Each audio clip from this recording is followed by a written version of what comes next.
Merci beaucoup. Donc, bon, je me présente, je m'appelle Auréliane, je travaille chez Actalia, donc un centre technique qui ressemble un peu à l'Adria. On travaille beaucoup ensemble depuis très longtemps, je crois. Et du coup, je vais en fait présenter ce projet au nom du LUBEM qui portait cette étude, qui s'appelle MicroNEP.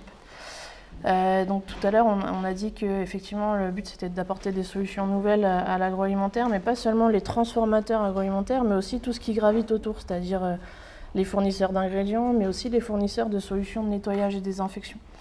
Et on sait que pour développer un produit de nettoyage, il faut énormément d'énergie, de ressources, et en fait créer des prototypes, des nouvelles formulations, ça nécessite beaucoup d'ajustements, etc. Et quand il s'agit de faire une validation, c'est tout de suite assez coûteux, notamment quand on parle de circuits de nettoyage en place. Donc l'idée a germé de tester la technologie microfluidique pour miniaturiser le procédé de nettoyage en place, pour pouvoir accélérer le processus de développement de nouveaux produits.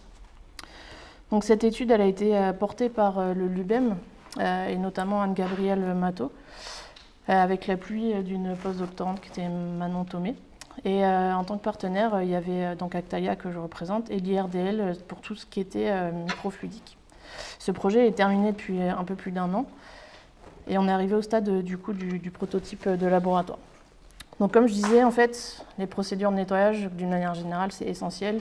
Christophe l'a rappelé aussi, il ne faut pas oublier cet aspect-là. L'hygiène des environnements de production, c'est essentiel pour garantir l'innocuité des produits agroalimentaires et leur qualité aussi, il n'y a pas que les problèmes sanitaires. Pour tester un produit qu'on va utiliser sur des boucles de nettoyage en place, on parle tout de suite de plusieurs centaines de litres de produits, d'eau, du chauffage d'eau, enfin de produits de manière générale, des quantités importantes, donc beaucoup d'énergie pour réchauffer, etc. Donc en général, quand on va tester un produit, on va en tester 1 ou 2, mais on ne va pas en tester 50. Donc on s'est dit que peut-être la microfluidique, ça permettrait de faire des tests plus facilement à l'échelle du laboratoire, qui nous permettrait de tester plusieurs formulations plutôt que celle qui nous semble la plus prometteuse a priori. Donc la première étape, parce qu'on partait vraiment de rien du tout sur ce projet, donc c'était déjà comment injecter les différents fluides dans une puce microfluidique. La deuxième étape, c'était est-ce qu'on peut mesurer l'effet d'un nettoyage sur ces petites puces qui font quelques centimètres. Ensuite, regardez si ce qu'on observe sur ces petites puces, ça ressemble au moins de près ou de loin à ce qu'on voit sur des systèmes de plusieurs centaines de litres. Et enfin, du coup, de comparer les résultats des deux systèmes pour voir si finalement cette piste, cette hypothèse, elle fonctionne. Donc voilà à quoi ressemblent la microfluidique, les microcanaux. Donc on a construit des biofilms de Geobacillus thermophilos. Alors c'est une bactérie sporulée. Pourquoi on a choisi celle-ci? Parce que là on a travaillé avec l'IRDL, donc qui est spécialisé en fluidique. C'est pas des microbiologistes. L'avantage c'est que Geobacillus thermophilos c'est pas pathogène du tout, ça se manipule facilement, c'est des spores. Voilà, c'est très facile à s'approprier ce modèle. Et puis en plus c'est un modèle qui est très bien maîtrisé par les laboratoires partenaires du projet. Donc voilà, donc on a choisi ce modèle bactérien parce qu'il était manipulable par tous, il nécessite des compétences microbiologiques limitées et voilà, il est assez facile. Et puis les partenaires avaient l'expérience de la formation de biofilms en conditions dynamiques sur cette bactérie. Et en plus, c'est malgré tout une bactérie qui pose des problèmes d'altération dans l'industrie laitière sur les produits pasteurisés.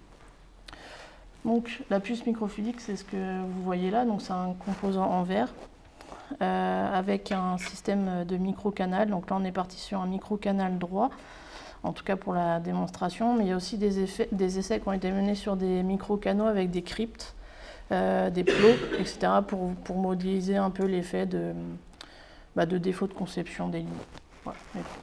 Voilà, c'était juste pour voir si on observait des choses ou s'il y avait besoin de rajouter justement des pièges à bactéries pour que le biofilm se développe. Mais ça marchait très bien dans le canal droit, donc on est resté là-dessus. Donc il y a un système de pousse-seringue qui permet d'injecter la solution bactérienne pour que le biofilm se forme dans le microcanal. Voilà. Une fois qu'on avait mis ce système, on a regardé si on pouvait faire des biofilms. Donc vous voyez sur la première petite image en haut, c'est le biofilm installé dans le microcanal après 96 heures. La deuxième vignette, c'est le post-nettoyage. Donc on a bien réussi à éliminer notre biofilm dans le microcanal. Et ensuite, pour pouvoir voir l'efficacité du... Parce qu'en fait, on ne peut pas dénombrer nos bactéries dans le microcanal. On n'arrive pas à décrocher, dénombrer. Donc on laisse le biofilm se reconstituer, se reformer. C'est là qu'on va déterminer si on a éliminé tout le biofilm ou pas. On traduit ça en graphique. Donc en fait, on va mesurer l'absorbance dans le microcanal et la comparer à l'absorbance en dehors du microcanal. Je ne rentre pas trop dans le détail. On fait un ratio et ça nous permet de voir du coup, la réduction associée au nettoyage, puis la reprise de croissance du biofilm dans le microcanal. En parallèle, donc, on a fait des essais chez nous à Actalia sur une boucle de nettoyage en place pilote. Donc, c'est un système très classique. Donc, vous avez une cuve d'eau, une cuve pour le désinfectant, une cuve pour le détergent. On a de quoi réguler la température, réguler le débitmètre, enfin le débit, etc. Et puis on a une section porte-coupon ici. Donc là on est sur de l'inox, on n'est pas sur du verre. Mais en fait on met dans la section ici, une section carrée, on a des petites encoches pour glisser nos biofilms, nos petits coupons d'inox avec le biofilm dessus. Les biofilms, ils ont été préparés en amont au laboratoire, en conditions dynamiques, pour se placer dans les mêmes conditions que pour le microcanal. Cette fois-ci, on ne va pas mesurer une absorbance sur le coupon inox, c'est pas possible. Donc ce qu'on fait, c'est qu'on a décroché le biofilm à partir des coupons en acier inoxydable par sonication. On a dénombré les micro-organismes qui restaient sur les surfaces et puis on a mesuré un abattement comme ça se fait pour qualifier les désinfectants habituellement. On a utilisé 2 protocoles de nettoyage. Un protocole 3 phases sans désinfection. C'était un peu notre condition témoin négative, on va dire. On avait un simple rinçage à l'eau, une détergence à la soude à 1% de 10 minutes et un second rinçage à l'eau.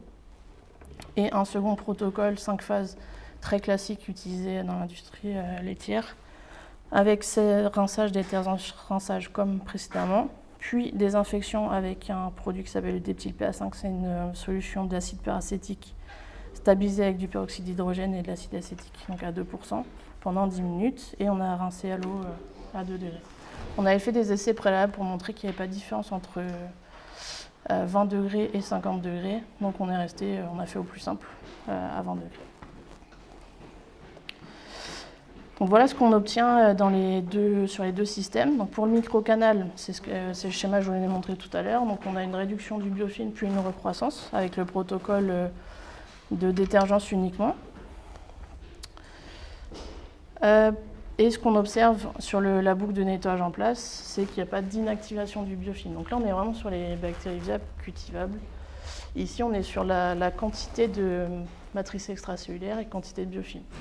Donc là, en fait, on a une diminution de 0,2-0,3 log, ça suffit pour voir cet abattement-là. Et ensuite, on a la reprise de croissance, mais ici, on ne l'a pas fait, en fait, on n'a pas besoin d'aller jusque-là. Donc on a des résultats qui sont cohérents. Dans les deux cas, le protocole n'est pas efficace pour éliminer le biofilm, complètement. Sur le protocole 5 phases, donc avec la désinfection, cette fois-ci, donc on élimine par détergence le biofilm. Et la désinfection fait qu'on a inactivé le biofilm résiduel, donc il n'y a pas de recroissance. Donc ça, c'est ce qu'on voit sur le microcanal. Et ce qu'on voit sur la boucle de nettoyage en place pilote, c'est la même chose, c'est-à-dire qu'on a inactivé le biofilm.